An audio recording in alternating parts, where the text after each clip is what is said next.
কোটা সংস্কার আন্দোলনের প্ল্যাটফর্ম বৈষম্য বিরোধী ছাত্র আন্দোলনের ৩ সমন্বয়ক ঢাকা বিশ্ববিদ্যালয়ের ছাত্র নাহিদ ইসলাম, আসিফ মাহমুদ ও আবু বাকের মজুমদারকে আটক করা হয়েছে। শুক্রবার বিকেলে রাজধানীর গণস্বাস্থ্য নগরে চিকিৎসাধীন অবস্থায় ওই ৩ জনকে আটক করা হয়।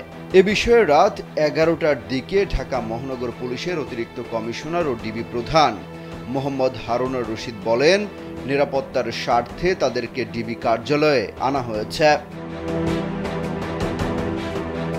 এর আগে নাহিদ ইসলাম, আসিফ মাহমুদ ও আবু বাকের মজুমদারকে জিজ্ঞাসাবাদের জন্য আইন শৃঙ্খলা রক্ষাকারী বাহিনী নিয়ে গেছে বলে অভিযোগ করেন অন্য ২ সমন্বয়ক হাসনাত আবদুল্লাহ ও আব্দুল হান্নান মাসুদ।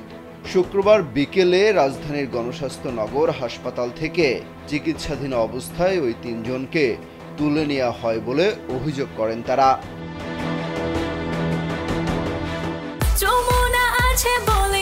যমুনা রেফ্রিজারেটর, খাবার ফ্রেশ তো লাইফ জম্পেশ।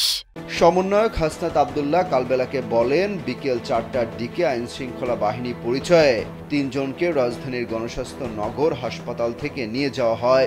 এর আগে বিকেলে আসিফ মাহমুদ একটি বার্তা পাঠান।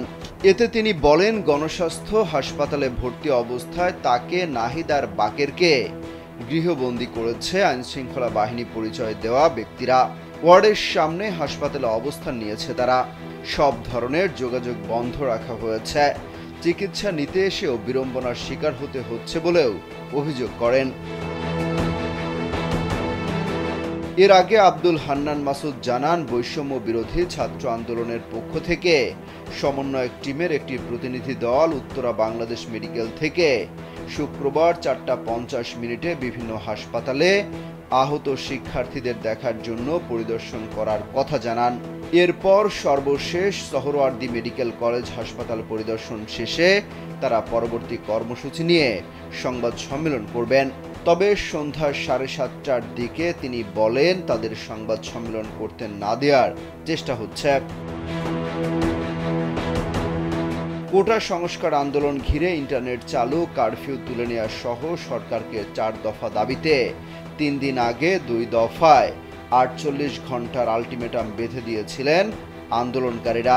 শুক্রবার আলটিমেটাম শেষ হয়েছে। এদিন শহীদ সোহরাওয়ার্দী মেডিকেল কলেজ হাসপাতালের সামনে সংবাদ সম্মেলনে তাদের নতুন কর্মসূচি ঘোষণা করার কথা ছিল। অমিত হাসান রবিন, কালবেলা।